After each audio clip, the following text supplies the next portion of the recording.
directly to confirm our discovery. We had little enough to go on, and if we did manage to trace their last addresses, it was a very long shot that these two old people would still be alive. But they were. In a small village in Lower Saxony, we found them. Yes, their elder brother. He was always called Otto.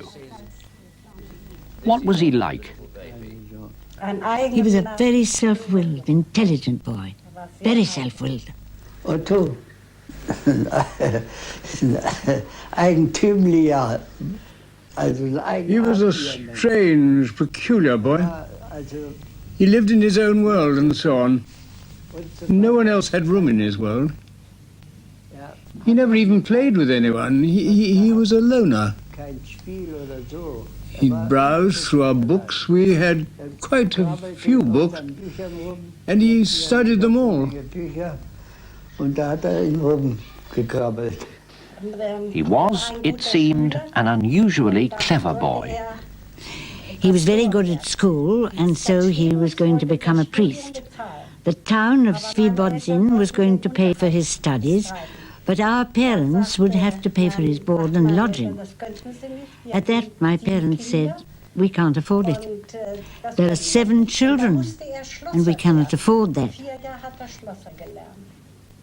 And so he had to become a locksmith instead. He was an apprentice for 4 years, and then he joined the army. And after his time in the army, that was when he disappeared. We never heard from him again. Otto had simply disappeared, a device that he was to use over and over again throughout his life. He was a stubborn boy. That stems partly from the fact that he didn't live with us until he was 6. He lived with my grandparents. And yes, Otto had been a political activist since his earliest days. Margareta recalled that he planned to rally the village to the socialist cause. At one time, his room was stacked with placards and leaflets. And he also planned to make political speeches in the village, and that made my mother furious.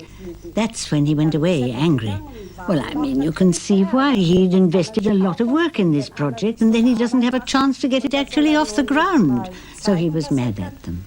After Otto vanished, Ernst recalled his mother had received one letter. It was to tell her that he was in London and about to be deported. He wrote to us once, I think to my mother. That's how we knew that he was in England. And then he wrote again, saying that he was no longer in England. That the authorities had kicked him out. Then Margareta remembered a later occasion when a policeman called at this house to discover whether it was the home of Hermann Albert Otto Maximilian Feiger. One Sunday afternoon about 1922, they came to the house. And afterwards I found my mother in the loo crying, and I said, "Mother, why are you crying? What happened?" And she said, "The police were here. They were looking for Otto. He must have done something wrong."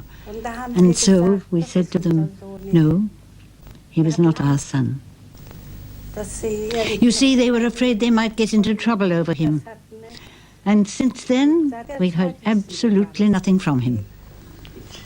Then they produced 2 photographs. One had a face that had been stuck on afterwards. It was his mother's silver wedding anniversary, and since Otto had already disappeared, his face had to be cut, not very expertly, from another photograph.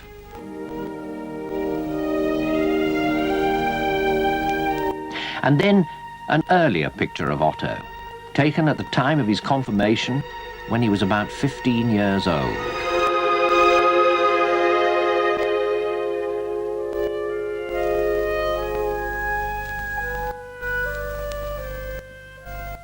Finally, we showed the 2 old people photographs of the brother they had not seen for over 70 years. Live, and I'm going to show you them, and I'll get you to tell me whether you think it looks like your brother. Their recognition was the final endorsement. We had found B. Traven. In Mexico? Yes. Yes. Oh.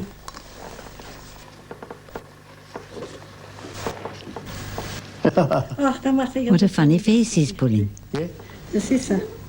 Yes. That's him.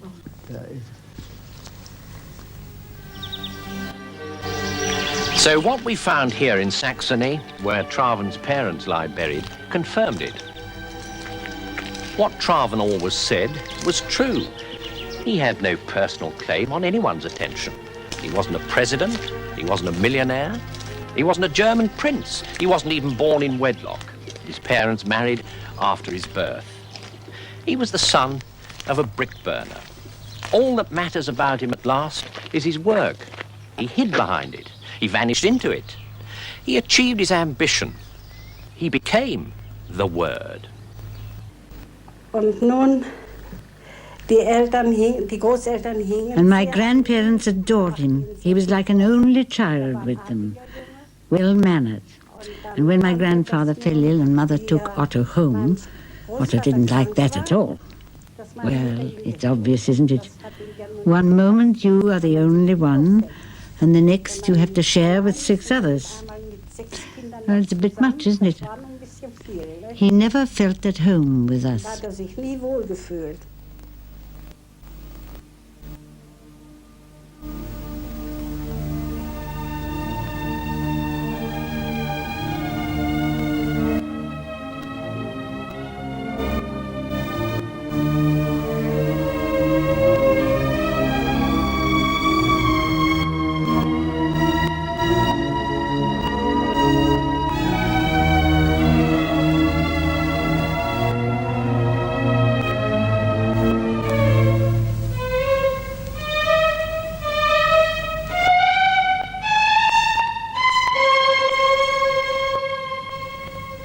If you do not wish to be lied to, do not ask questions. The only real defense civilized man has against anybody who bothers him is to lie.